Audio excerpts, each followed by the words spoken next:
A Dozen Mysteries, The Empty Envelope by Ron Roy. Chapter 7 today. What are we gonna do? Ruth Rose asked. That guy looks mean. Maybe we should just give them the letters, Josh said. We can't, Dink said. The 3 sunflower stamps are still in Ruth Rose's house. They know we found the stolen stamp, and we can't go home, Ruth Rose said. They might grab us, then they'd search us, and they'd find the stamp and Dink.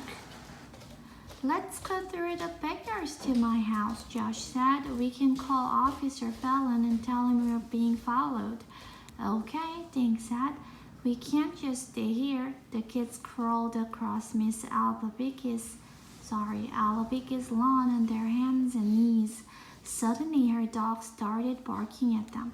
Dink glanced back at the car. The driver's door flew open. The man in the green suit climbed out of the car and hollered at the kids. Let's go, Josh yelled. They jumped up and raced through Miss Alabicki's backyard.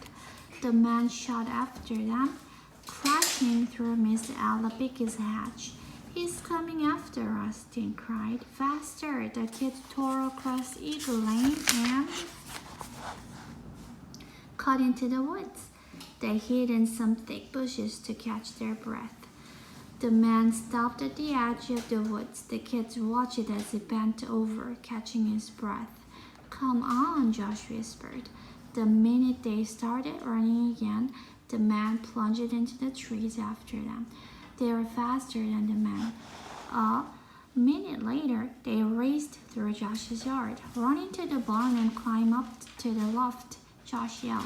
But we'll be trapped up there, Dink said. Just do it, Josh said.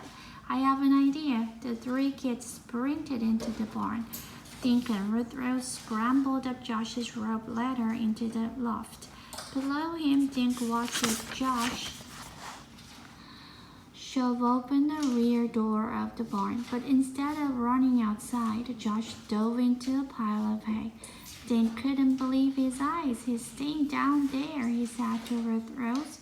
Quick, get the ladder, Ruth Rose whispered. Dink grabbed the ladder and pulled it into the loft.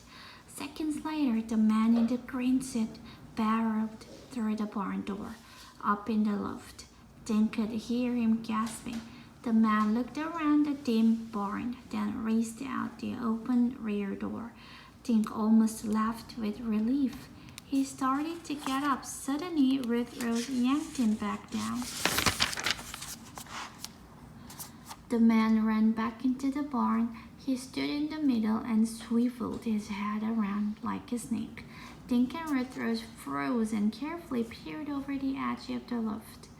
After a minute, the man kicked the pail across the floor and stomped it out of the barn. Dink swallowed and let himself breathe again.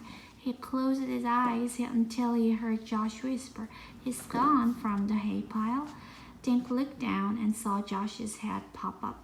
With hay stuck in his red hair, he looked like a scarecrow. Dink lowered the rope ladder. He and Ruth Rose climbed down. His legs felt like rubber. They flopped down in the hay next to Josh. What should we do? Dink asked. That jerk will just go back and sit outside my house. The kids sat in the cool barn and thought. Then Ruth Rose sat up straight. I think I know how we can prove Doris Duncan and Obert stole the stamp, she said. If I'm right, Officer Fallon will arrest them at the same time. How? Dink and Josh both said. I need a telephone, she said. Can we go in your house, Josh? Josh crawled out of the hay and peeked out the barn door. I don't see anyone, he said. He quietly opened the door. The kids raced across his backyard and into the kitchen. What's your plan? Dink asked Ruth Rose. She told him. Josh threw his arms into the air. That is so excellent, he cried. Dink's eyes got big, then he grinned. It's perfect. If it works, the stamp goes back where it belongs and those 2 crooks go to jail. Ruth Rose's first call was to Officer Fallon. The boys listened as she explained about the letters, the stolen stamp, and her plan. Ruth Rose listened, then started nodding. Uh-huh, got it, right, okay, bye. What did it say? Dink asked. Ruth Rose gave Dink a thumbs up. Then she called information and got the number for the Shangri-La Hotel. She dialed, then asked, Is Doris Dink in there, please? Ruth Rose grinned at Dink and Josh. She mouthed the words they just walked in. When Ruth Rose started talking, she used a tough guy voice. Dink and Josh listened with their mouth open. Hello, Miss Duncan. My name is Ruth Rose. I'm a friend of Dink's, and I got those letters you want. Ruth Rose made a gaggy face at the boys, then continued. I got your stamp, too, the one of the upside-down airplane. She lowered her voice into a deep whisper, and I know it's worth a lot of dough. Ruth Rose listened, then continued. Dink is so dumb he didn't know it was valuable. I'll sell it to you for $500. Dink and Josh broke into wide grins. Dink had to stop himself from laughing out loud. Ruth Rose made a shushing motion with her free hands. No, not tonight. I gotta go to my grandmother's. I'll meet you in the library tomorrow at high noon. Josh nearly fell on the floor laughing. Don't worry, Ruth Rose said. I'll have the stamp. You just bring the 500 smackers. Then she hung up. Ruth Rose, Josh yelled. You sounded like a real crook. How did you do it? She smiled. You ain't seen nothing yet.